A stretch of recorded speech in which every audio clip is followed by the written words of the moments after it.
qu'il a pris la forme d'un homme et il est venu en tant que Dieu et mourir pour nous. Alléluia, quel amour. Nous allons acclamer le Seigneur ce matin, celui que nous adorons. Alléluia. Jésus, notre Dieu, le créateur de toutes choses.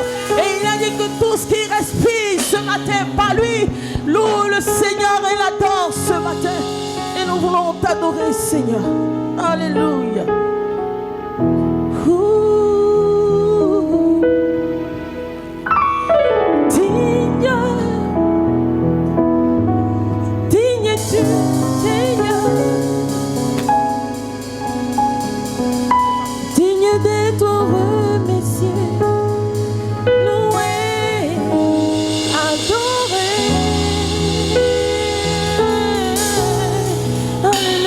Quelqu'un peut s'élever, élever sa voix, lui dire qu'il est digne ce matin de recevoir l'adoration. Alléluia. Oh, Jésus, toi qui nous rassembles ce matin encore, Père, au levant de ta face, au levant de ta parole, Seigneur, pour nous faire du bien. Alléluia. Oh oui, Jésus, merci pour ton amour. Alléluia.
Oui, Seigneur, tu es plus précieux que l'argent.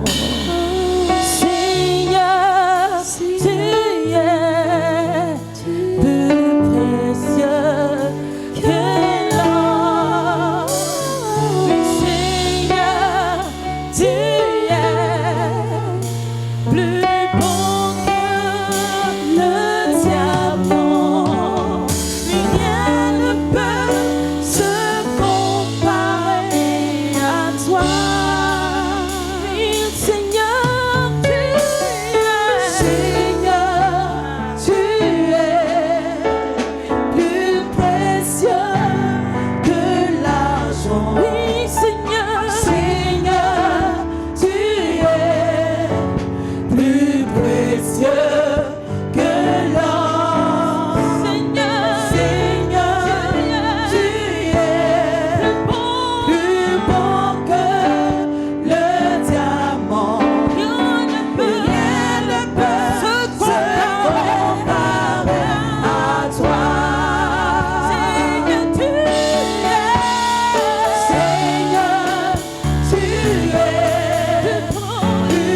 précieux que l'argent. Seigneur, tu es plus précieux que l'or. Seigneur, tu es plus beau que le diamant. Rien ne peut se comparer à toi. Oh, chantons, Alléluia, l'agneau sur le trône. T'adorons, Jésus, nous t'exaltons, nous célébrons ta gloire. Chantons, Alléluia, Jésus, louangeons ton roi. Tu es plus que vainqueur, Seigneur de l'univers. Oui, chantons, Alléluia, l'agneau sur le trône. Nous t'adorons, nous t'exaltons. Nous célébrons ce matin, célébrons ta gloire. Alléluia, louangeons ton roi. Tu es plus que vainqueur, Seigneur de l'univers.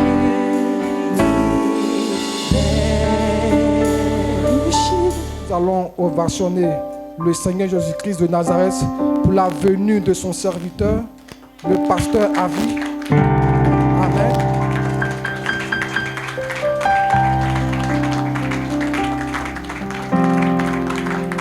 Nous continuons d'acclamer Jésus-Christ. Il est notre Père. Nous sommes là que pour lui. Tu t'es déplacé. Tu es venu pour le célébrer. Même quand tu es en train d'acclamer, il faut acclamer en souriant. Il faut sourire à ton Seigneur. N'aie pas le visage confondu. Il faut sourire à ton voisin. Dis que Jésus est Seigneur. Souris à ton voisin. Dis Jésus est Seigneur. Souris à ton voisin. Dis-lui que Jésus est ta paix. Souris à ton voisin et dis ne t'inquiète de rien. Souris à ton voisin. Dis que nous sommes au culte de célébration. Nous ne sommes pas au culte de pleurs. Nous ne sommes pas au culte de lamentation. Mais nous sommes là pour le culte de célébration. Nous sommes là pour célébrer Jésus-Christ. J'aimerais que tu le célèbres au nom de Jésus-Christ. Gloire à toi, Seigneur. Amen. Nous allons ensemble chanter. Les cieux et sur la terre, il est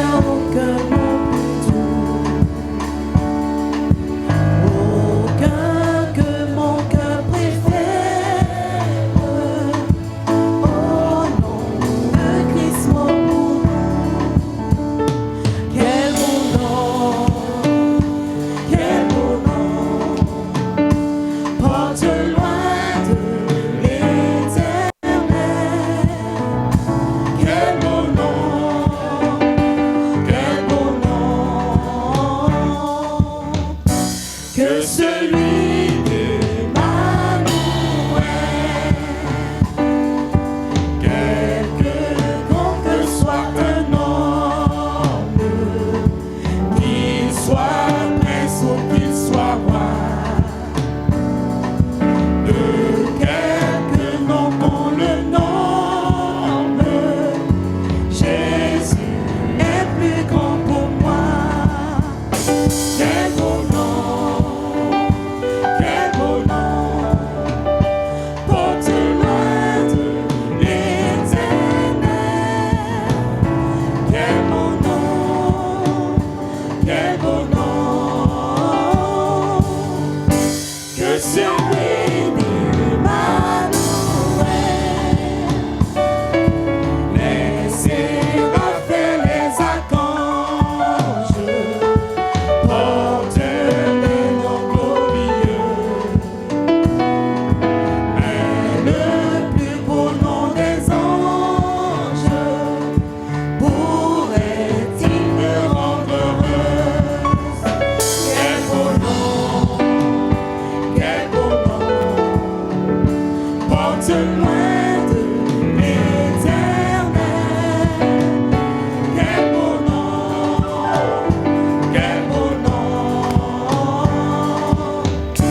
que celui d'Emmanuel. Dans les mots Jésus soulage, il guérit l'esprit froissé. Il ranime le courage du cœur le plus oppressé. Quel beau nom, porte loin de l'éternel. Quel beau nom, que celui d'Emmanuel. De quelle joie ils inondent le cœur du pauvre pécheur. Non, il n'est rien dans le monde de pareil à ce bonheur. Quel beau nom,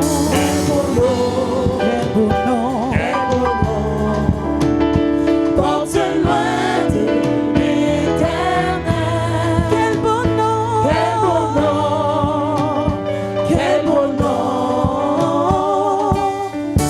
que celui d'Emmanuel.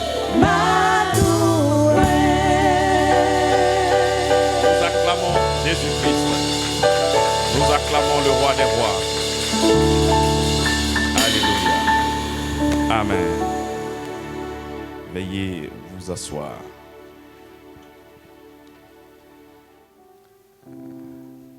C'est cette semaine-là, non? Le Seigneur m'a fait la grâce. Il y a quelqu'un d'entre vous, du nom de Chantre Romain, qui doit faire sortir son album très bientôt. Et il m'a fait cette grâce. Il dit, pasteur, c'est un maxi single, mais j'aimerais que tu viennes prêcher sur cet album-là. Et tous ceux qui vont acheter le CD, enfin, la carte USB, ces personnes aussi seront touchées par la grâce. J'ai sauté sur l'opportunité. J'ai dit, il n'y a pas de problème, je suis disponible. Je suis allé. Et j'étais dans le studio comme un chanteur. Arrivé un moment, je me suis oublié, j'ai commencé à danser pendant que je prêchais. Voilà, ça s'est bien passé. J'ai même déposé le support sur notre place, sur notre plateforme WhatsApp. Donc, veuillez écouter, balancer. Pour ces personnes qui ne comprennent pas la grâce, c'est quoi la grâce? Je pense que j'ai donné quand même quelques directives afin de pouvoir avoir une bonne notion, une clarté par rapport à la grâce. Et pour tout couronner, lorsque j'étais dans le véhicule à mon retour, il y a le vieux qui m'appelle, vous connaissez mon père spirituel, Jean Bosco Kindomba. Il m'appelle et dit, mon fils, je viens de voir l'une de tes vidéos. Ah là là, je suis trop content. Ça m'a donné encore beaucoup de force. C'est très important de recevoir des encouragements et surtout de ton père spirituel. Il dit, j'ai même liké. J'ai dit, ah bon? Il dit, laisse pas, il dit, liker tout ça. Tu vois, même si tu ne likes pas mes vidéos, il y a quelqu'un d'autre qui va le faire pour moi. On fait tout ça, on met ça sur les plateformes pour que vous puissiez faire la promotion, mais vous ne le faites pas. Aimez, partagez. Il y en a même d'autres même qui sont ici, qui ne sont pas encore abonnés à notre page Facebook, YouTube, TikTok, tout ça. C'est pas normal. Nous devons faire la promotion de quoi? De cet évangile-là. Amen. Est-ce que je peux compter sur toi? Est-ce que je peux compter sur toi? D'accord. Nous sommes au quatrième numéro. Je rentre avec ce verset qui nous dit, dans Romains chapitre 1 au 17e verset, parce qu'en lui est révélée la justice de Dieu par la foi et pour la foi. Lorsque tu remontes au verset 16, la Bible dit, l'évangile est la puissance de Dieu pour le salut de quiconque croit. Au 17, il dit, parce qu'en lui est mis pour qui? L'évangile. L'évangile nous révèle quoi? La justice de Dieu. L'évangile nous révèle quoi? La justice de Dieu. C'est comme ça que lorsque nous sommes en train d'étudier l'épître aux Galates vient nous révéler comment est-ce que Dieu déclare une personne. Donc nous sommes là au nom de l'évangile. C'est comme ça que le jour même que tu te trouves devant un autre prédicateur qui te dit à toi qu'il est en train de te prêcher l'évangile, c'est qu'il est en train de te révéler quoi? La justice de Dieu. Quelqu'un vient te dire que je viens t'annoncer l'évangile, il va te parler des liens, il va te parler des démons, il va te dire on va tuer ton sorcier. Il est en train de tout faire sauf l'évangile, alors que nous sommes là que pour l'évangile. Le Seigneur dit qu'il nous a oint afin d'apporter la bonne nouvelle. Mais le message que toi tu entends ne ressemble pas à la bonne nouvelle. Le message que toi tu entends, ça te demande de pratiquer, de faire des choses afin d'obtenir de la part du Seigneur. Non. L'évangile vient nous révéler quoi? La justice de Dieu. Qu'est-ce que cela veut dire? L'évangile vient te montrer comment est-ce que Dieu déclare une personne juste. Est-ce que Dieu déclare une personne juste sur la manière de ses efforts, ou Dieu déclare une personne juste par la foi en Jésus-Christ? Bien aimé, si tu n'as pas cette approche, tu ne peux pas être sauvé. Parce que le moyen par lequel tu es sauvé, c'est par l'évangile. Donc si tu es véritablement sauvé et que tu es vraiment enfant de Dieu, cela veut dire que tu comprends l'évangile. Tu comprends la justice de Dieu. Plusieurs personnes ne connaissent pas la justice de Dieu. Je disais que Galates fait partie des textes fondamentaux de l'évangile de la grâce. De la même manière que nous pouvons parler de Romains en disant que Romains vient révéler la grâce, Galates aussi vient nous révéler la justice. Comment est-ce que Dieu déclare une personne juste? Parce que j'ai rappelé que lorsque l'apôtre Paul partait dans ses voyages missionnaires pour annoncer l'évangile, il annonçait la bonne nouvelle de Jésus-Christ. Le Christ mort, enseveli et ressuscité. Et que l'évangile qu'il était en train de prêcher, qui est le Christ, avait donc cette capacité de délivrer une personne, de restaurer une personne, de faire de cette personne-là enfant de Dieu. À son départ, il y avait des judaïsants, des juifs qui ont accepté le Seigneur Jésus-Christ, qui sont passés derrière pour dire à ces personnes que si vous ne vous faites pas circoncis, vous ne pourrez jamais être sauvés. Donc, il disait que l'œuvre de la croix, l'évangile de notre Seigneur Jésus-Christ n'a donc pas ce pouvoir, cette capacité de faire de toi un enfant de Dieu, de te sauver uniquement que par la foi. Il fallait ajouter les rites, 12 mois. Il fallait ajouter les rites, les cérémonies, les sacrifices, les rituels et plein d'autres choses. Parce que si tu ne le fais pas, tu ne pourras jamais être. Tu ne pourras jamais être. C'est comme ça que l'apôtre Paul va leur écrire en disant: je suis apôtre du Seigneur Jésus-Christ. Je ne suis pas apôtre d'un homme. Je ne suis pas un envoyé d'un homme. Mais je suis envoyé par notre Seigneur Jésus-Christ. L'évangile que je suis en train de vous annoncer là, ça ne vient pas d'un homme. Ça ne provient même pas de ces personnes qui ont marché avec Jésus-Christ. Parce que même ces personnes-là, ils l'ont connu selon la chair. Mais la révélation de la parole, l'évangile que je suis en train de vous communiquer, provient directement de lui. Je n'ai ni consulté le sang, ni consulté la chair, mais c'est m'est venu par une révélation. Donc vous ne pouvez pas éprouver cet évangile-là avec une autre personne. Si tu dois vérifier l'évangile, si tu dois vérifier l'authenticité de mon évangile, c'est de quoi ce que moi je suis en train de dire. Il n'y a pas un autre moyen. Quand tu vas poser la question aux Béréens, lorsque les Béréens examinaient l'évangile de l'apôtre Paul, c'était pour comparer à ce que l'Ancien Testament disait. Par exemple, quand il dit que tout ce qui s'est passé là-bas était l'ombre des choses à venir, que la réalité était en Christ. Lorsqu'il parle du tabernacle, il est en train de révéler que c'était le Christ. Donc, ce que moi, je suis en train de vous dire, vous ne pouvez pas aller demander à un homme comme si c'était une tradition. Une tradition, on le lègue à son enfant et son enfant le lègue aussi à son enfant. Donc, si jamais l'enfant, lorsqu'il est en train de transmettre la tradition, il se trompe, il peut remonter pour aller voir les ancêtres pour demander, mais c'est quoi la tradition? Mais l'évangile que lui, il annonce, ce n'est pas une tradition, ça ne vient pas d'un homme, ça vient de notre Seigneur Jésus-Christ. Mais la prédication de l'apôtre Paul, pourquoi il était dans cette démarche? C'est parce que ces personnes se sont détournées de l'évangile du Seigneur Jésus-Christ, du tout accompli. Et ils ont laissé la place aux rites, aux cérémonies. C'est comme ça que l'apôtre Paul va commencer à leur écrire en leur disant de revenir sur le chemin de la vérité de l'évangile.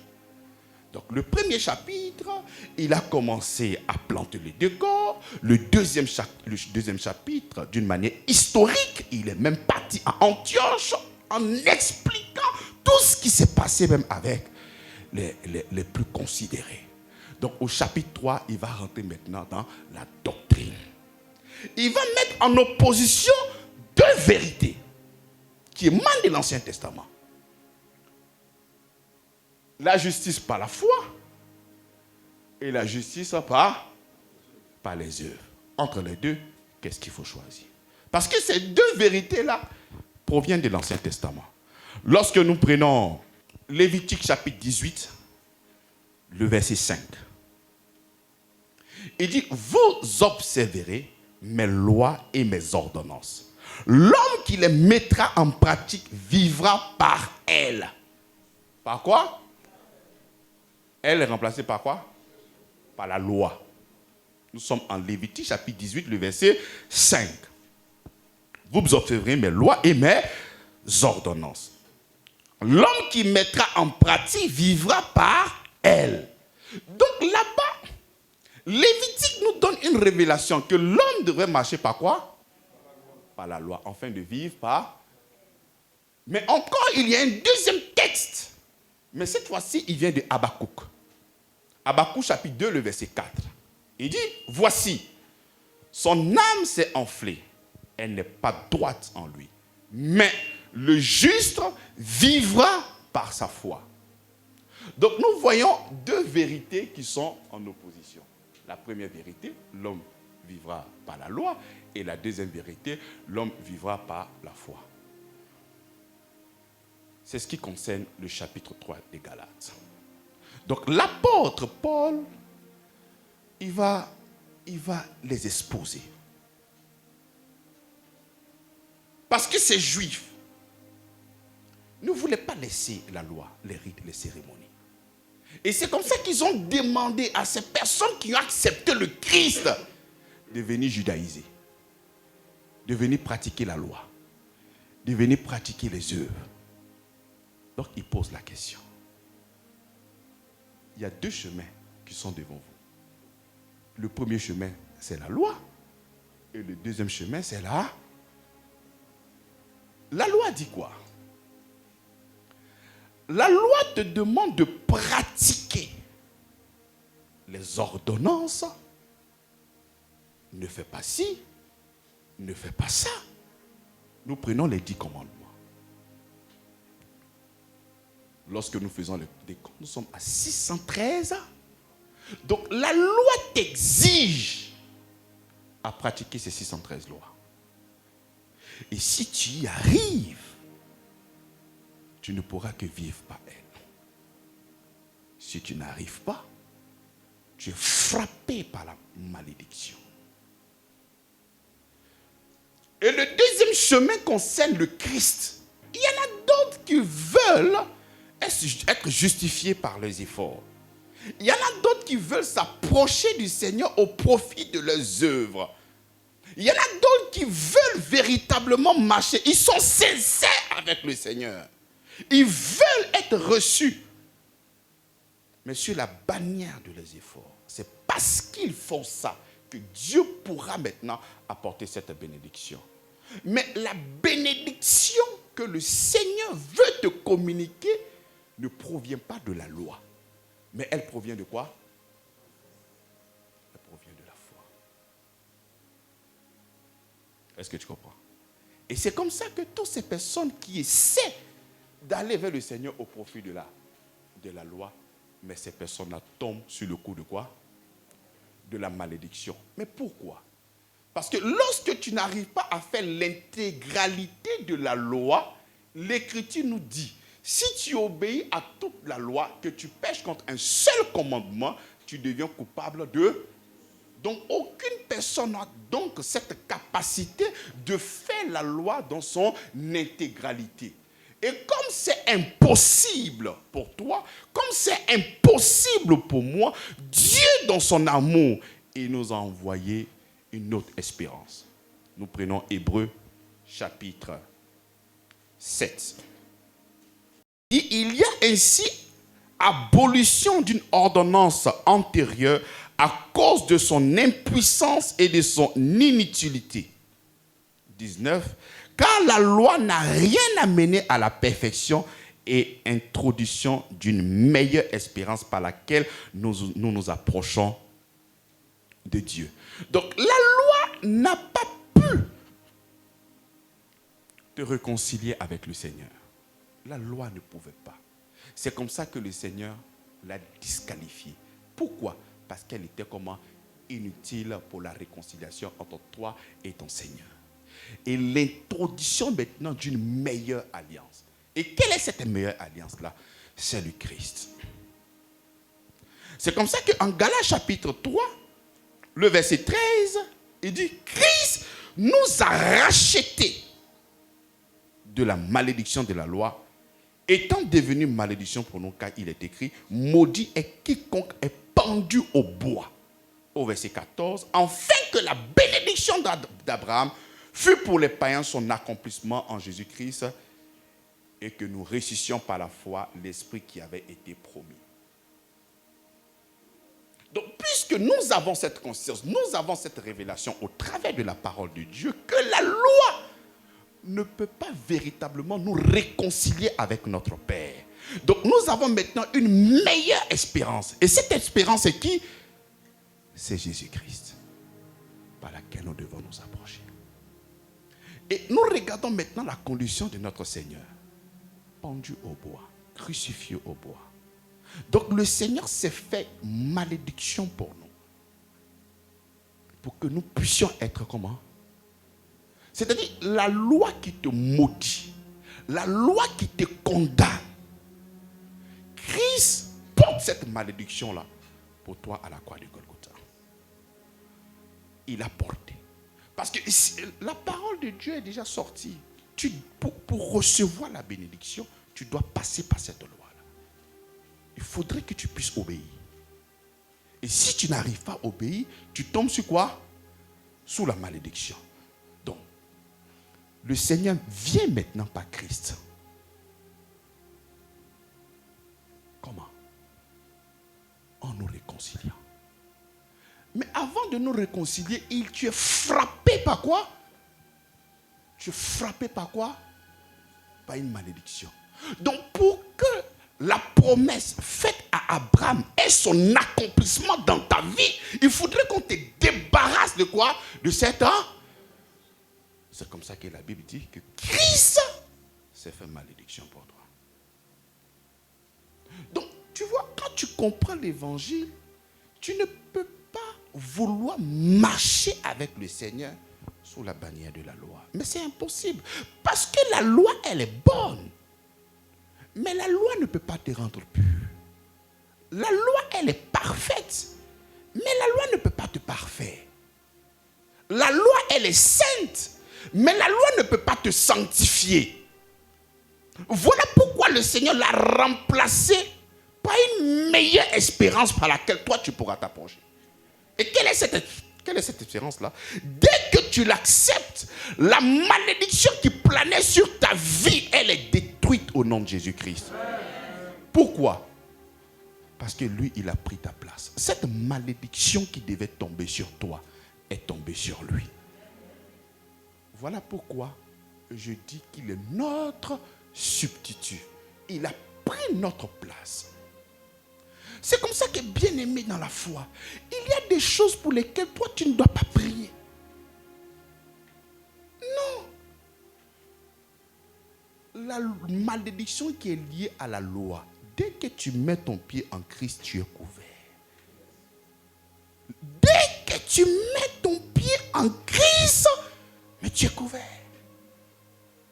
Donc quelqu'un te dit qu'on va te maudire. Non, ça ne peut pas marcher avec moi. Il n'y a donc maintenant aucune condamnation pour celui qui est en Jésus-Christ. Mais en fait, ce ne sont pas des déclarations gratuites. Non! Il y a la partie légale et il y a la partie vitale. La partie légale, lui-même, il est devenu malédiction. Ça, c'est la partie légale. Parce qu'il t'a racheté légalement. C'est pas comme s'il a surfé. Non! Il t'a racheté légalement.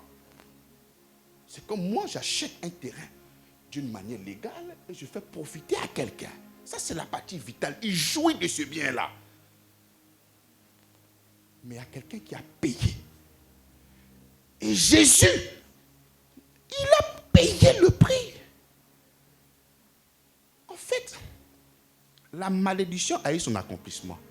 Mais c'est que ce n'est pas tombé sur toi, c'est tombé sur lui. Ton amen me dérange. Non, mais ton amen me dérange. La malédiction a eu son effet. Mais il y a quelqu'un qui a pris cette place-là. En fait, ils ont tiré une balle. Il y a quelqu'un qui est venu donner sa poitrine et la balle est rentrée en lui.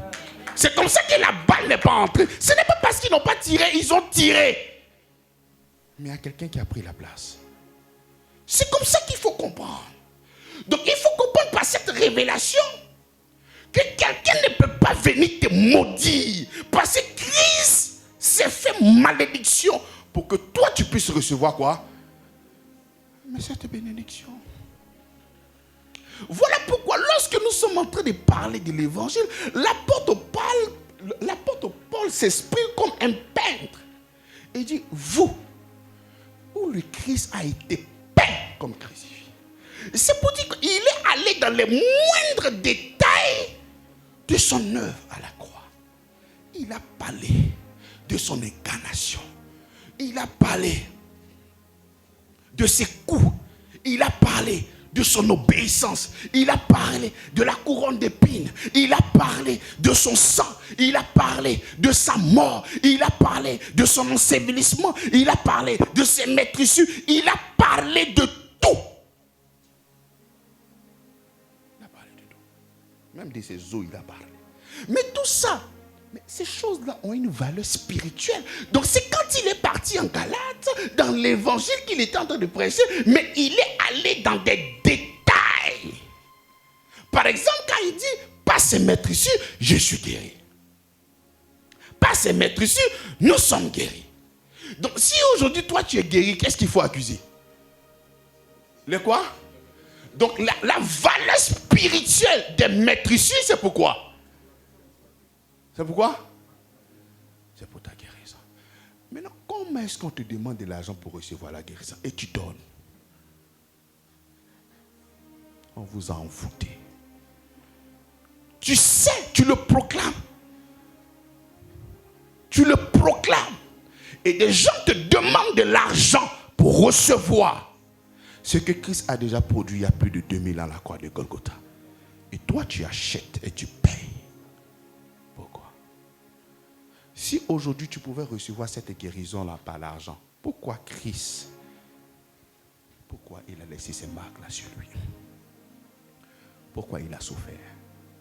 Si toi, ton sacrifice aujourd'hui, ton sacrifice a cette capacité de te donner le salut, pourquoi lui s'est substitué comme le sacrifice? Pourquoi? Tout ce que nous faisons n'est pas la racine, mais la réponse à son amour. Que personne, non. Il y a même aujourd'hui ce slogan, ces paroles à chaque fois. Il faut payer le prix, il faut payer le prix, il faut payer le prix. Payer le prix, pourquoi?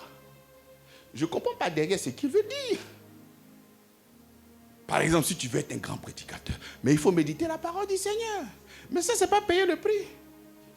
Le prix qui a été payé, c'est le Seigneur Jésus-Christ. Lorsque moi je suis en train de lire la Bible, je lis parce que ça fait partie de moi. Je lis parce que j'aime lire la Bible. Je lis parce que mon âme veut connaître les profondeurs de la vérité. Il dit, l'Esprit viendra vous conduire dans quoi? Donc c'est pas qu'il est en train de me conduire que je suis en train de payer le prix. Je paye quel prix? Donc si tu veux que l'église grandisse, il faut payer le prix. Mais est-ce que lui, il a payé? Qu'est-ce qu'on fait de cette facture-là? Qu'est-ce qu'on fait? Et ce genre de paroles-là commencent à créer l'orgueil dans le cœur des gens. Ah non, moi j'ai payé le prix. Ah non, moi j'ai payé le prix. Bien-aimé, l'église sera ce qu'elle deviendra. Non parce que j'ai payé le prix, mais parce que Christ a payé le prix à la croix de Golgotha. Même quand les gens vont venir, c'est lui encore qui fait venir ces personnes-là. La Bible déclare que c'est lui qui ajouta à l'église ceux qui sont sauvés. Donc même quand l'église va atteindre un niveau, il y a une seule personne qu'on doit voir. Ce n'est pas le pasteur, ce n'est pas le service d'évangélisation, c'est encore le Seigneur Jésus-Christ. Mais bien évidemment, si tu le reçois, toutes ces choses-là vont découler de toi. Ce ne sont pas tes œuvres que tu verras, mais c'est l'amour du Seigneur que tu verras. C'est lui seulement. C'est-à-dire, il ne faudrait jamais qu'on trouve dans ta bouche le moi. C'est lui. C'est simple. Parce que la bénédiction, lorsque Dieu marchait avec Abraham, l'alliance était basée sur quoi? Des promesses. Et regarde le langage de Dieu à Abraham. Je te bénirai. Je ferai de toi. Donc tu vois, c'est le Seigneur. L'évangile est axé sur ce que Dieu va faire pour Abraham. Mais lorsqu'il va se révéler à Moïse, et que Moïse va venir révéler maintenant la loi, tu ne feras pas. Donc la loi est axée sur ce que l'homme doit. C'est différent. C'est comme ça que nous qui sommes dans cette grâce, axée sur ce que Dieu a fait pour nous, mais lorsque quelqu'un vient honorer la grâce de Dieu dans ta vie, mais sois humble en disant que c'est lui qui a fait, parce qu'il a dit je. Il a dit je, mais il n'a pas dit je. Quand il dit je, là, ça engage qui? Mais sois reconnaissant pour dire que c'est le Seigneur qui a fait. Sois reconnaissant en disant que c'est le Seigneur qui a fait. Donc ces personnes-là étaient dans une cacophonie. Ces personnes croyaient qu'il fallait marcher avec le Seigneur au travers de la loi, des œuvres, des performances, alors qu'il fallait se confier uniquement qu'à la foi, qu'à la grâce de notre Seigneur Jésus-Christ. Amen. Au verset 12. Or, la loi ne possède pas de la foi, mais elle dit, celui qui mettra ces choses en pratique vivra par elle. Christ nous a racheté de la malédiction de la loi, étant devenu malédiction pour nous, car il est écrit, maudit est quiconque est pendu au bois. Afin que la bénédiction d'Abraham fût pour les païens son accomplissement en Jésus-Christ. Et que nous ressuscions par la foi l'esprit qui avait été... Qu'est-ce que Dieu a promis à Abraham? Parce que là, on commence à mettre même le curseur sur la bénédiction d'Abraham. Donc, qu'est-ce qu'il a promis à Abraham?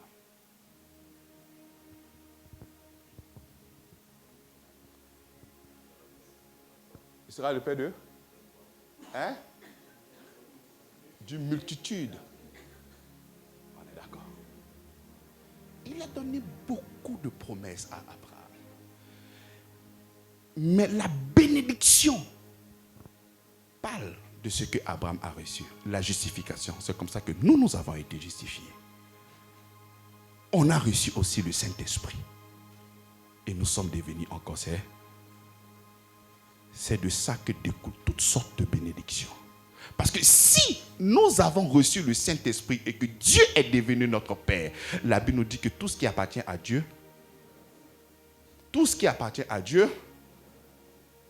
donc parce que nous sommes enfants de Dieu d'une manière légale,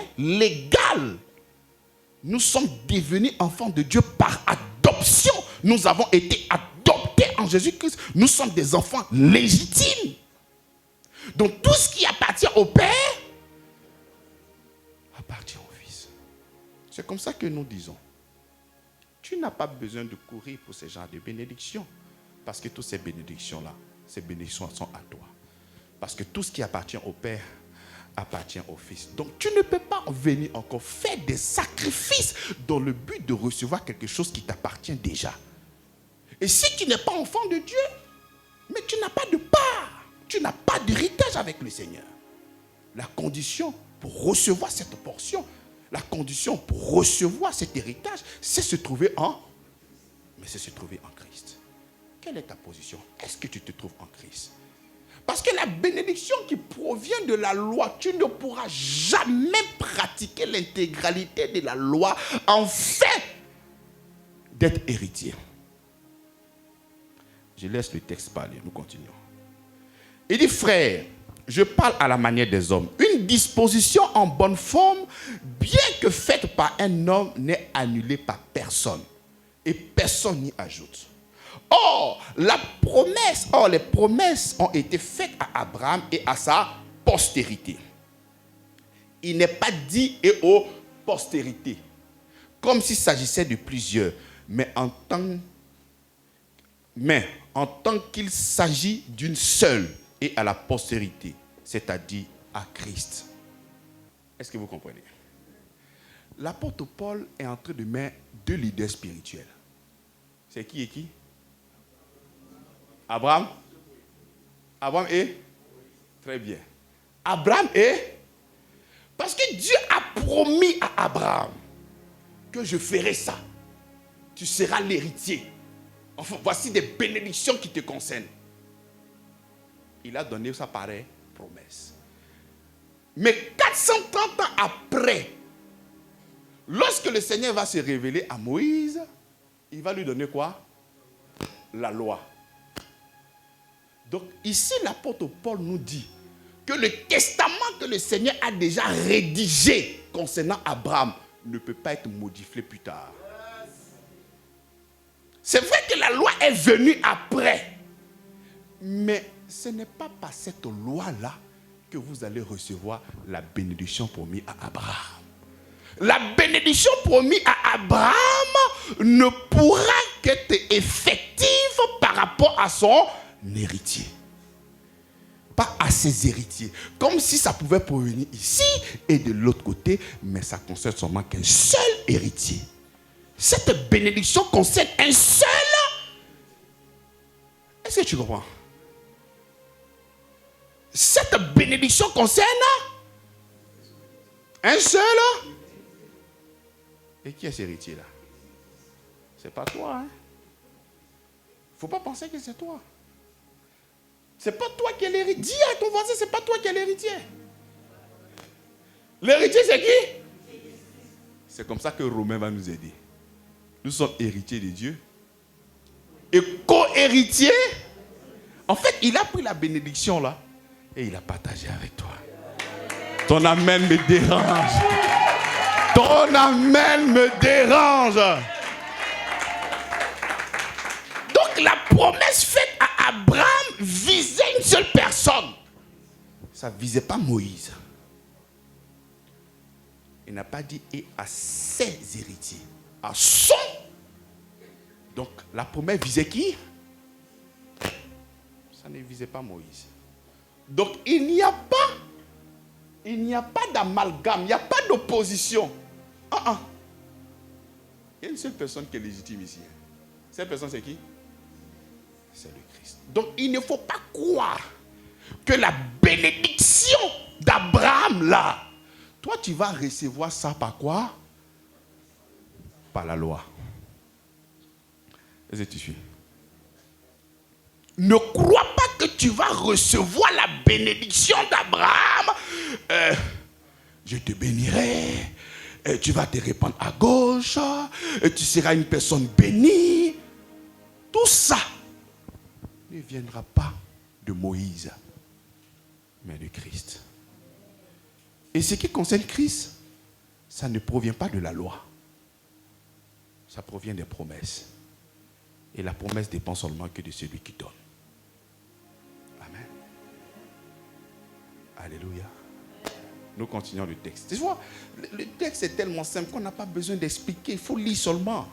Voici ce que j'entends. Une disposition que Dieu a confirmée antérieurement ne peut pas être annulée. Et ainsi, la promesse rendue vaine par la loi survenue 430 ans plus tard. Car si l'héritage venait de la loi, il ne viendrait plus de la promesse. Si toi tu veux recevoir la justification par la loi, tu es en train d'annuler les testaments que le Seigneur vient d'établir avec Abraham. Mieux, tu es en train d'annuler même la justification par la foi. Parce que c'est comme ça que Abraham fut justifié. Parce qu'il a pris au sérieux la parole que Dieu lui a donnée. C'est comme ça qu'il a été déclaré juste. Donc en plus du testament, il a expérimenté cette justice, non pas au profit de la loi, mais au profit de la grâce. Est-ce que tu comprends? Bon, avec ces textes-là, mais comment quelqu'un peut venir te mentir en te disant voici des choses que tu dois faire pour que tu puisses recevoir la bénédiction? Et tu dis amen à ça. Car si l'héritage venait de la loi, il ne viendrait plus de la promesse. Or, c'est par la promesse que Dieu a fait à Abraham ce don de sa grâce. Ce don de quoi? De quoi? Mais pasteur, la grâce là c'est quoi? C'est quel nouveau mouvement? C'est pas un mouvement. Ça a commencé avec Abraham. Lorsqu'on parle de la grâce, tu sais, celui qui n'aime pas la grâce, il est orgueilleux. Même on te fait un cadeau. On te dit, mais le truc est joli qui te doit, j'ai acheté. Alors qu'on t'a fait un cadeau, tu es petit orgueilleux. Tu n'es même pas capable d'honorer la vie de cette personne qui t'a fait ce cadeau. Tu mens.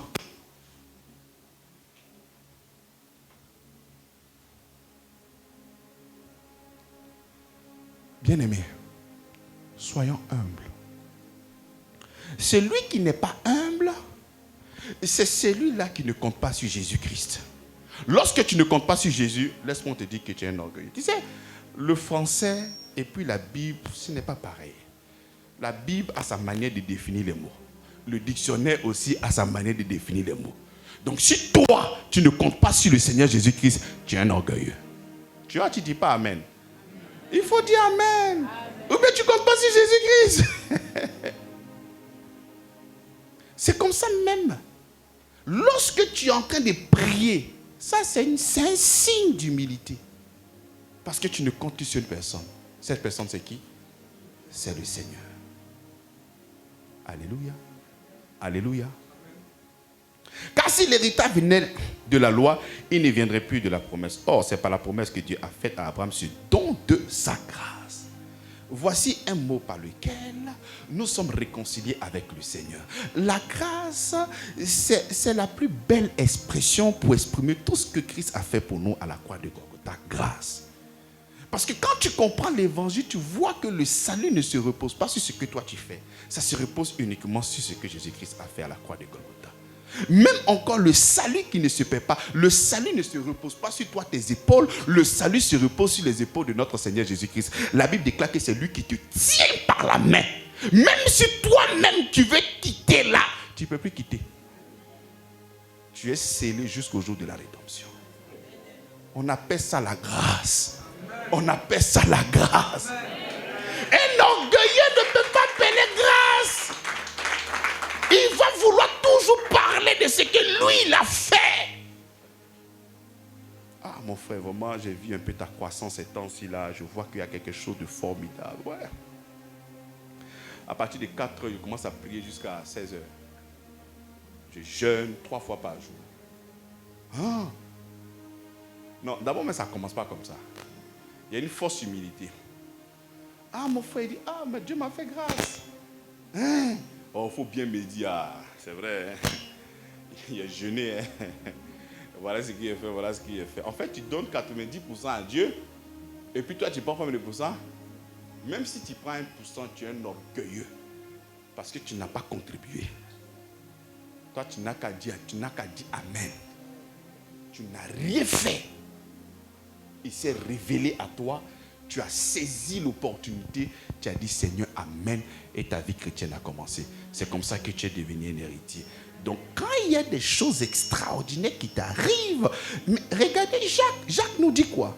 Il dit toute grâce et tout don parfait descend d'en haut chez le Père des Lumières, chez lequel il n'y a ni changement, ni honte de variation.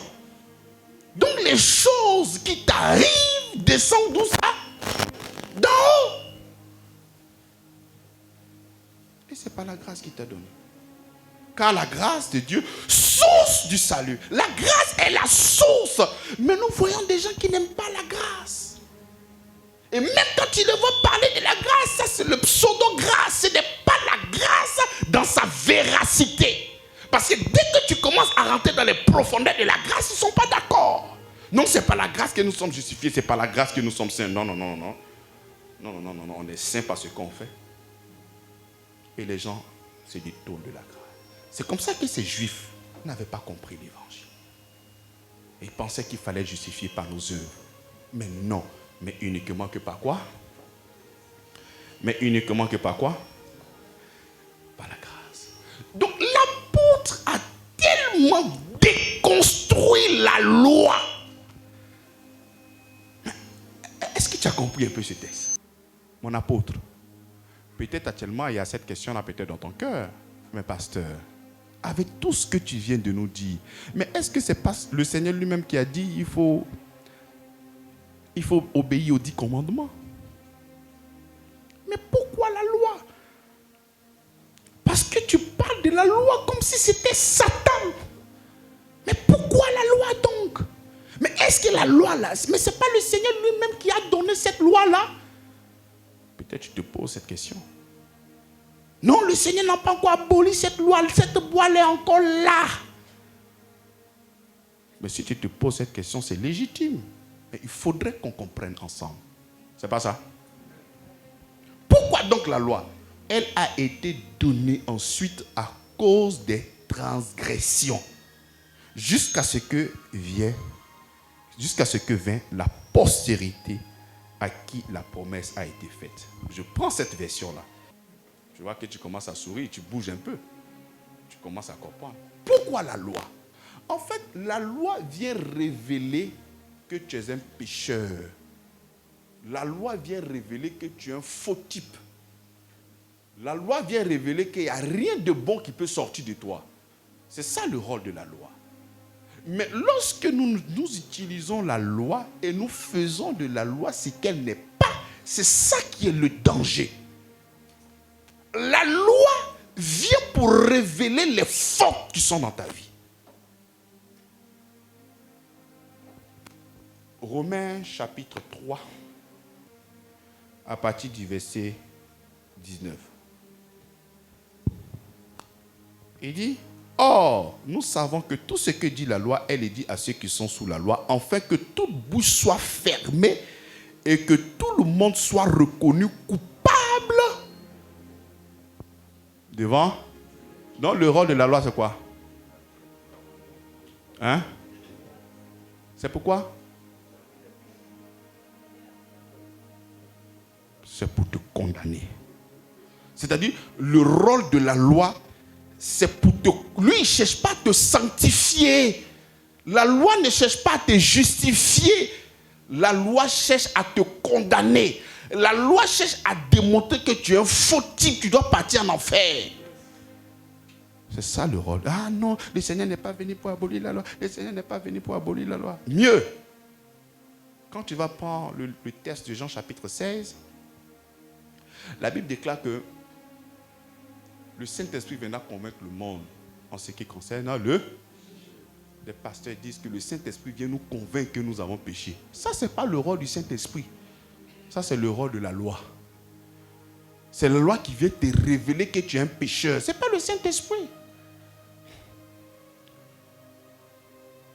Le rôle de la loi vient pour te montrer que toi, tu es un faux type. En fait,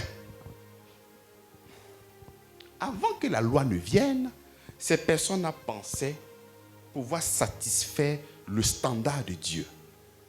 Ces personnes pensaient venir à Dieu au profit de leurs efforts. Ils ne savaient pas qu'ils étaient corrompus. Ils ne savaient pas qu'en eux, il y avait la nature pécheresse.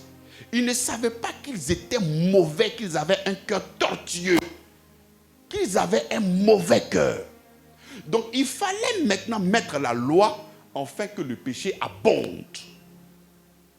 Parce que là où il n'y a pas de péché, là où il n'y a pas de loi, il n'y a pas de péché. Est-ce que vous comprenez? Lorsqu'il n'y a pas de loi, il n'y a pas de... S'il n'y a pas de loi, comment tu as dit à quelqu'un qu'il a péché? Est-ce que vous comprenez? Ici, là, ne touchez pas à ça. D'habitude, tu peux, non, prenons ça, la chair. Tout le monde peut toucher. Je dis désormais que personne ne touche à... Dès que tu viens toucher à la chair, qu'est-ce que tu viens de faire?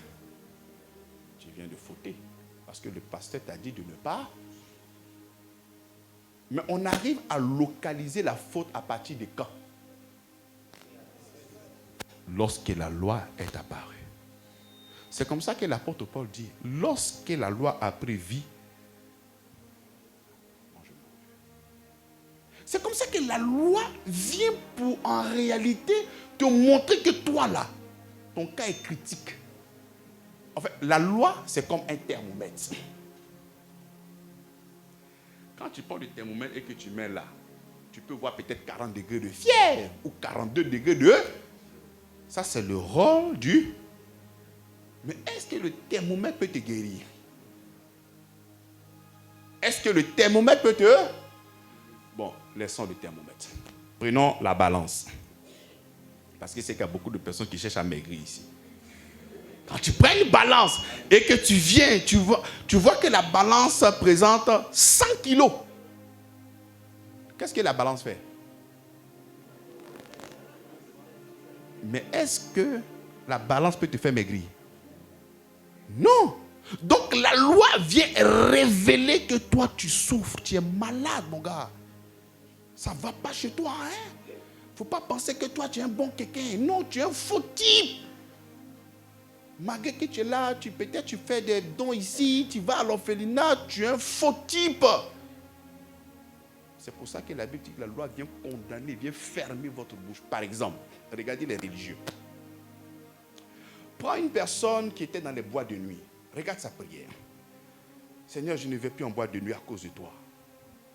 Seigneur, les veillées de l'église, je suis toujours là. Seigneur, ma dîme, je paye. Seigneur, mon offrande, je donne. Lorsqu'il y a des programmes à l'église, je suis là. Papa, bénis-moi. Donc, comme tu t'es présenté avec la loi, parce que c'est ce que tu as fait, donc tu réclames maintenant une heure. Non, le Seigneur dit, il n'y a pas de problème. Tu as fini de dire pour toi, non? La loi, viens. Il faut venir contrôler tout ce que le gars là, il a dit. Toi, tu as fini de dire pour toi. Maintenant, la loi va fouiller aussi ce que toi, tu n'as pas fait là. Ou bien ce que tu as fait là. Il va dire, Seigneur, c'est ce qu'il a dit, il n'y a pas de problème, il a fait. Mais voici ce qu'il n'a pas fait aussi. Voici ce qu'il a fait. Donc la loi vient pour te... Vous vous souvenez? Lorsque ce jeune l'a posé la question au Seigneur, que dois-je faire pour avoir le... Il dit, mais ça là, il a fait tout ça. Est-ce que tu as vu le Seigneur discuter de lui? Déjà, c'est un menteur. Il dit, il n'y a pas de problème. Va vendre tes biens et suis-moi. Il a mis un tout petit truc, un petit divac. Il dit, vends tous tes biens et suis-moi. Parce qu'il est écrit dans la loi. Voilà. Donc la loi viendra à chaque fois pour fermer ta bouche. Parce que lorsque tu te crois juste en fonction de ce que tu fais, la loi viendra te montrer qu'en réalité, tu n'es pas juste, tu es un faux type. Et quand tu as maintenant la connaissance que rien de bon ne peut sortir de toi, tu vas réclamer maintenant qui? Seigneur, j'ai besoin de toi. Seigneur, en fait, ceux qui ne comptent pas sur la grâce, ce sont des personnes qui pensent qu'elles sont bonnes en dehors du Christ, indépendamment de Christ. Ces personnes-là pensent, effectivement, travailler. Tu m'as dit de ne pas faire ça, je ne ferai pas. Tu m'as dit. Mais même si on veut regarder même la loi, tu aimeras ton Dieu de tout ton cœur. Je pense ça seulement. Toi, tu aimes Dieu de tout ton cœur. Tu n'as pas mis beaucoup de gars dedans, de femmes dedans. Tu aimeras Dieu de tout ton cœur. Là seulement, tu es compliqué déjà. Avant d'aller sur les autres, là, tu es foutu. Donc, tu ne peux pas t'approcher du Seigneur sous la base de toi, tes efforts. C'est comme ça où l'Ancien Testament te demande d'aimer Dieu de tout ton cœur. L'évangile vient te faire comprendre que Dieu, il est amoureux de toi. Car Dieu a tant aimé le monde qu'il a donné son Fils. Amen. Et c'est comme ça que nous nous adossons sur l'amour du Seigneur pour que nous soyons meilleurs. Est-ce que tu comprends? Pourquoi donc la loi? Elle a été donnée ensuite à cause des transgressions jusqu'à ce que vint la postérité à qui la promesse avait été faite. Elle a été promulguée par un ange au moyen d'un... Cette loi-là nous a conservés, nous a révélés. Et là, quand le Seigneur allait venir, on allait l'accepter. Parce que si tu sais et tu es convaincu que tu n'es pas une bonne personne, quand le Seigneur va venir, tu vas te jeter. Seigneur, aide-moi. J'ai besoin de ta grâce. Alléluia. Mais il y a encore une vérité qui est là, qui est extraordinaire. Il dit, cette loi-là, elle a été promulguée par un ange au moyen d'un médiateur. Tu vois? Voilà pourquoi je dis que l'Ancien Testament, lorsque tu ne portes pas les lunettes du Christ, l'Ancien Testament sera pour toi rempli de confusion. Alléluia. Par exemple, à chaque fois que nous sommes en train de parler de la loi, nous disons que Moïse allait parler avec... Moïse allait parler avec... Alors que Jésus-Christ lui-même, il dit, personne n'a vu et entendu. Donc voici les épîtres qui viennent nous révéler qu'il a été promulgué par... Par qui? C'est un ange qui l'a vu, il n'a pas vu Dieu. Donc, dans l'alliance de la loi, Dieu n'était pas dedans. C'est pour ça que tu vois que c'était sanglant. C'était les anges. Et ils sont caractérisés par des codes. Dès que tu loupes, ce qui doit t'arriver, si c'est la mort là, il te lime. Donc, c'est l'ange qui est là, qui veille. Par exemple, s'il te dit que tu ne dois pas toucher l'âge de l'alliance là, lui il a un gourdin, il est là et puis il attend. Dès que tu touches, tu es au courant. Donc c'est l'ange l'ange lui-même. Est-ce que vous suivez, les frères? Elle a été promulguée par les anges au moyen d'un médiateur. Et ce médiateur, c'est qui? C'est Moïse. Donc dans la loi, là, Dieu n'était pas dedans. C'est comme ça qu'il dit en Jean. La loi a été donnée à... Lorsqu'on dit donner, il y a une distance. Tu peux être là et donner quelque chose à... Tu vois que Dieu lui-même, il n'est pas dedans. Il a donné. Mais lorsqu'on parle de la grâce, le verbe qui est utilisé, c'est quoi? Venu. On voit quelqu'un qui se déplace. De Dieu qu'il est, il est descendu sur la terre et il a pris une forme humaine. Donc lorsqu'on parle de la grâce, on te parle de la personnification de Jésus-Christ. On parle de la grâce, tu dis non. La loi, il y a la distance. Tu avais une relation avec des pierres. C'est là-bas qu'on avait écrit. Mais la grâce, c'est Jésus qui prend une forme humaine et qui vient auprès de toi. C'est comme ça qu'on dit que la grâce est la vérité venue par Jésus-Christ. Venu, il se déplace. La grâce, c'est la vie. La grâce, c'est Jésus-Christ. Mais comment on voit ce genre de texte et puis ne pas aimer la grâce? Même quand les écrivains veulent décrire Jésus-Christ, si toi on te donne un bic, il faut décrire Jésus-Christ. Mais Jean dit, nous l'avons contemplé plein de grâce et de vérité. Donc le moyen même pour identifier Jésus-Christ, et d'où nous l'avons contemplé comment? Plein de grâce. Bien aimé, j'aimerais qu'on t'identifie comme ça. Tu connais ce frère-là, mais il est plein de grâce. Plein de grâce. Toi, tu aimes qu'on dit le monsieur, il est gentil. Ah, la femme, elle est gentille. Pleine de grâce. Et de vérité. Est-ce que tu comprends? La loi vient te pousser. Mais regarde, lorsque l'apôtre aux Romains fait le contraste, lorsqu'il dit, je veux faire ci, je veux faire ça, je veux faire ci, il y a en moi la volonté, mais il y a comme la mort qui vit en moi. Le péché même est en moi. Et c'est comme ça qu'il dit, qui me délivrera de ce corps? Gloire, gloire. Parce que Paul a essayé de le servir. Au profit de quoi? Il a essayé de le servir par ses forces. Mais il a vu qu'il y a quelque chose qui n'allait pas. Même quand il veut faire quelque chose de bien, il y a comme une loi dans sa chair qui lui donne à faire autre chose. Donc il a dans sa tête ce qui est bien, mais dans ses membres une mauvaise chose.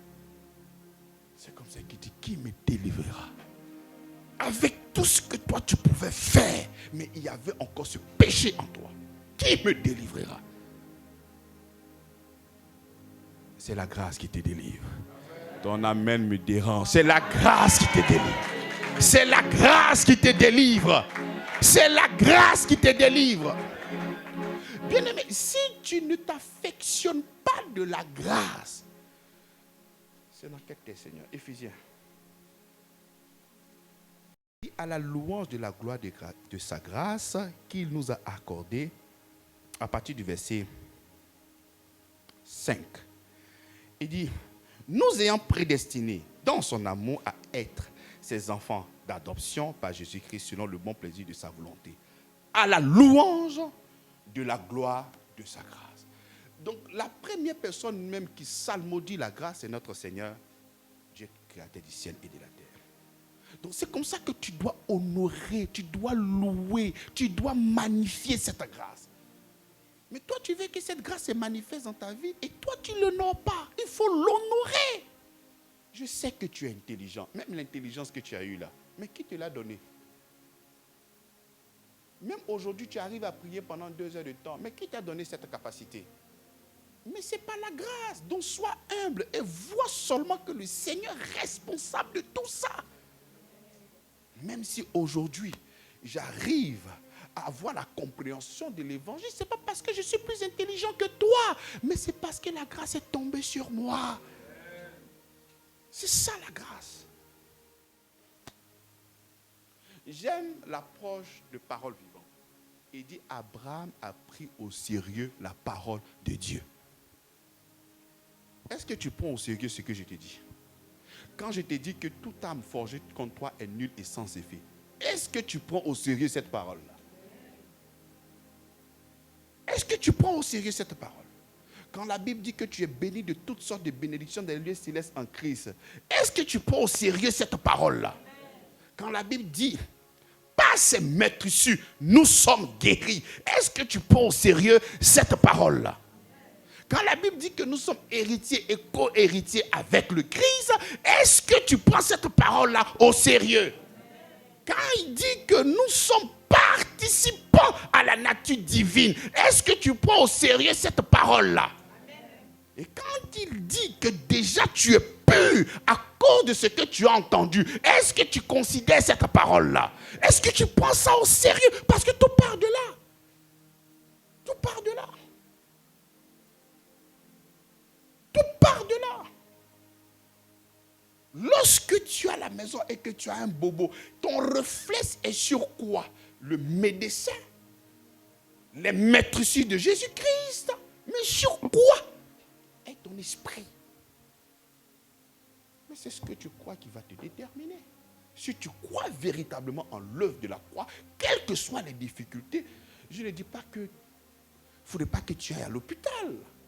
Mais je dis que dès que nous avons un défi, nos regards sont fixés sur qui? C'est lui notre Seigneur et lui notre Sauveur. Il nous sauve dans tous les compartiments et dans tous les domaines de notre vie. Donc ce n'est pas ce que toi tu vas faire, parce qu'il a déjà répondu à toutes tes attentes à la croix de Golgotha. Il a déjà répondu. Mais quelles sont tes attentes? Quelles sont tes attentes? Tu veux être fils de Dieu? C'est par la foi. Tu veux avoir la vie éternelle? C'est par la foi. Qu'est-ce que tu veux? Qu'est-ce que tu veux? Béni, être source de bénédiction, c'est par la foi. On doit te surprendre dans ton intimité. Qu'est-ce que tu as caché? Mais le Seigneur dit, il faut protéger ton cœur. Plus que tout. Parce que c'est de là que provient la vie. Donc si tu n'as pas protégé, et que le diable a trouvé la place en déposant son venin, la particularité du cœur, le cœur c'est comme la terre. Ça va te produire ce que tu as mis là-dedans. La terre, quand tu mets un grain de maïs, ça sort des tonnes de maïs. Donc quand le diable va venir s'aimer l'amertume, laisse-moi te faire comprendre que ton cœur va travailler correctement pour créer des branches d'amertume, de pleurs, de tout ce que tu peux imaginer. Voilà pourquoi tu dois protéger ton cœur. Ferme ton oreille. Il faut te débarrasser de ces personnes qui viennent pour te polluer la vie. Il faudrait être embrigadé de la parole de Christ. La Bible déclare que le juste vivra. Vivra, vivre. Le Seigneur encore nous dit, l'homme ne se nourrira pas que de... Mais quoi? Il y a l'homme intérieur et il y a l'homme extérieur. L'homme extérieur, c'est quoi? C'est ta chair. Tu vois que tu es bien beau, bien belle ce matin, bien pommadé. Là, tu embellis ce corps-là. Là, tu es frais. Mais et l'homme intérieur? L'on l'embellit avec quoi? Avec quelle parole? La parole du sorcier? La parole que tu ne vas pas réussir? La parole que tu es un échec? Avec quelle parole? Avec la parole de Dieu. Avec l'évangile. C'est ça qui te garde au chaud. C'est ça qui te rappelle les promesses faites à Abraham. Et toi, tu ne marches pas avec ces promesses-là. Toi, tu marches avec l'héritage. Voici des textes qui sont simples comme ça. Non, la femme ne doit pas prêcher. Même si on dit que nous sommes un. Donc pourquoi dans le foyer, il y a garçon et puis il y a femme? J'ai dit, mais les gars là même, on les a ensorcelés. Nous sommes aujourd'hui un. Ce n'est pas l'esprit que le Seigneur s'identifie. Non pas par le genre. Non. Spirituellement parlant, c'est l'esprit, non pas par le genre. Quand, Quand Dieu te voit là, il voit, ce n'est pas le genre, c'est l'esprit. Alléluia. Il y a une femme qui pose la question, Seigneur. Mais j'ai été la femme du monsieur. Après, je n'ai pas pu avoir d'enfant, j'ai marié son frère, ainsi de suite, j'ai connu jusqu'à 7. Mais le jour de la résurrection, Seigneur, on fait comment? Mais je serai la femme de qui? Il dit, vous ne comprenez ni les Écritures, ni la puissance de Dieu. À la résurrection, nous serons comme des anges, accessués. Ni homme, ni femme. Voilà pourquoi je te conseille vivement de faire tout ici, sur la terre. Parce qu'arriver au ciel, c'est terminé. Nous devenons tous des adorateurs. Que le Seigneur bénisse sa parole. Au nom de Jésus-Christ. Nous allons nous lever pour l'adorer. Si dans ton esprit, si par ta manière de faire, tu t'es toujours approché du Seigneur par la loi, alors que la loi venait pour nous révéler qu'il fallait partir vers le Christ pour nous sauver. Longtemps par des principes, parce que toi, tu allais faire, le Seigneur allait t'aimer. Comme si tu avais cette capacité d'acheter, de payer l'amour pour ton Dieu. Tu vas te répandre de cette pensée. Se répandre, ce n'est pas Seigneur, pardonne-moi. C'est changer cette manière de penser. Et crois dans ton cœur que Christ suffit afin de te délivrer. Christ suffit afin de recevoir l'héritage. Christ suffit pour que tu sois une source de bénédiction. Vas-y, proclame le Seigneur. Proclame dans ton cœur le défi que tu as présentement dans ta vie. J'aimerais te dire que l'évangile, la foi en Christ te suffit largement afin de recevoir la guérison. Si c'est une maladie qui te fatigue présentement, la Bible déclare que vous êtes fils de Dieu par la foi en Jésus-Christ. Et vous avez revêtu Christ. Vous qui avez été baptisés, vous avez revêtu Christ. C'est un manteau qui se trouve sur toi. Il est d'abord en toi et il est sur toi. Il n'y a pas de possibilité que cette maladie-là puisse te vaincre. Il n'y a pas de possibilité qu'une main noire puisse te vaincre. J'aimerais que tu puisses considérer, prendre la parole du Seigneur au sérieux, bien-aimé. Tu es devenu enfant de Dieu. Tu as revêtu Christ. Aucun mal, aucun fléau ne pourra t'atteindre. Aucune condamnation. Aucune condamnation. Celui qui se lève contre toi pour te condamner, j'aimerais te dire que Jésus-Christ s'est déjà levé sur toi au nom de Jésus-Christ. Cette maladie ne pourra pas t'humilier. Cette maladie ne pourra jamais t'humilier, jamais t'humilier. Cette difficulté ne pourra pas avoir raison sur toi. Non, la souveraineté de Dieu se trouve en toi. Et c'est seulement que la voie de ton Père, c'est la voie, le chemin que ton Seigneur a tracé pour toi, qu'il s'accomplira. Et tu voici les projets que j'ai formés pour vous. Des projets de bonheur et non de malheur. Ce malheur ne t'arrivera pas, même si ça est là présentement. Le Seigneur va surfer sur cette opportunité afin de te délivrer au nom de Jésus-Christ. À la croix, il a pris ma place. Tu as pris ma place, papa. Jésus s'est donné. Merci Seigneur pour ta grâce et ton amour. Je ne peux imaginer. Ton peuple est là. Oh, et nous sommes là pour te remercier combien pour ta ça bonté coûterait. Seigneur. Merci Jésus-Christ. À la croix, il a pris ma place. Merci pour ton amour infini, Seigneur. Jésus s'est donné. Allons dire ensemble. Merci Père, merci Père. Il a pris ma place. Oh, tu as pris ma place, Seigneur. Tu es mon substitut. Il a pris ma place. Seigneur, merci parce que la malédiction est tombée sur toi. Tu t'es fait malédiction, Père. Tu t'es fait malédiction afin que moi je sois une bénédiction. Merci Seigneur pour cette opportunité de te connaître, Seigneur. Tu as pris mes péchés. Tu as pris ma maladie. Tu as pris ma souffrance. Tu as pris toutes choses, Seigneur. Tu m'as enlevé de la puissance des ténèbres. Tu m'as arraché dans le monde des ténèbres. Et tu m'as transporté. Tu m'as catapulté. Tu m'as transféré dans le royaume de ton Fils. Voilà pourquoi, Seigneur, je suis heureux. Et je te célèbre aujourd'hui et à jamais. Merci, Seigneur, parce que tu as pris ma place. Merci pour ta grâce, Seigneur. Tu es bon et tu es fidèle, Seigneur. Il a pris ma place. Oh, il a pris ma place. Il a pris ma place. Il est fidèle. Il est fidèle.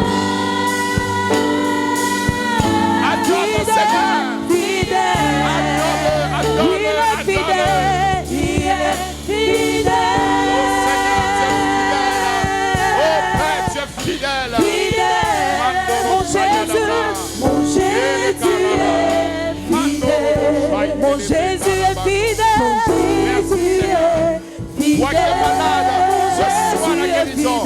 Passe et mettre dessus. Passe et mettre dessus. Tu es guéri. Reçois la guérison. Reçois la guérison. Reçois la guérison. Reçois la guérison. Merci pour ton amour, Père. Tu es fidèle. Tu es bon pour cette communauté. Tu es bon pour mes enfants.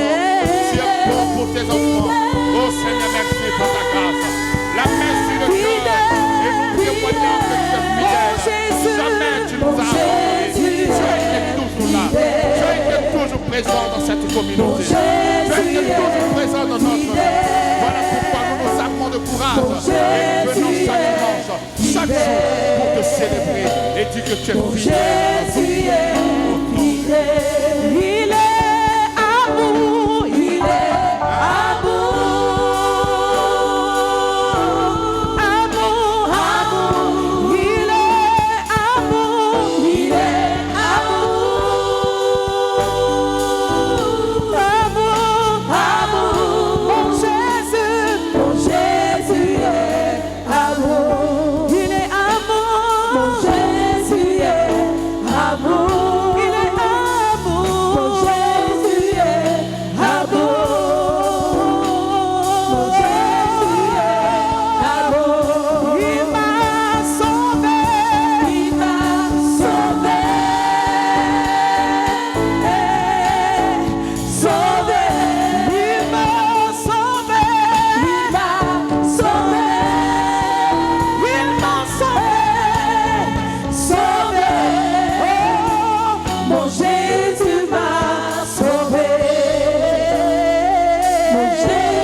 Alléluia. Notre Dieu, notre Papa, il est merveilleux. Et que je devienne ton enfant légitime, partageant ainsi ta gloire, ton triomphe, ta capacité, ta grâce et ton amour. Ton nom est mis à part dans mon cœur, car je sais que tu es bon, tu es amour, tu es sauveur, tu es miséricordieux, tu es la plénitude de la grâce, tu es lent à la colère et riche en bonté. Le manque de connaissance m'a fait penser un tant soit peu que tu étais l'auteur de mes échecs et de mes souffrances. Longtemps j'ai entendu parler de toi, mais maintenant mes yeux t'ont vu. Tu es amour. La présence du Saint-Esprit en moi me donne la supériorité, la puissance, la force, le courage, la patience, la foi, la détermination. Ta volonté étant accomplie dans ma vie, je suis donc saint, juste et parfait par le travail achevé de Jésus-Christ à la croix. Je manifeste donc ton règne sur la terre en pratiquant toute espèce de bonté, d'amour, d'honneur, d'évangélisation au nom de Jésus-Christ.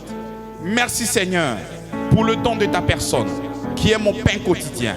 Tu es le vrai pain du ciel, le pain qui donne la vie aux morts. Merci Seigneur parce que tu m'as déjà pardonné en Jésus-Christ de tous mes péchés. Je te remercie pour ce beau cadeau. Je suis donc soumis à ta justice. Hier, j'étais esclave du péché, mais aujourd'hui, je suis esclave de ta justice. Au nom de Jésus-Christ. Signe, prodige. Bien, il nous reste un mois pour déménager. Le miracle attend en bas. Je compte sur toi. On doit y arriver. Miracle se manifeste dans ma vie. Au nom de Jésus-Christ, nous acclamons le Seigneur et son amour.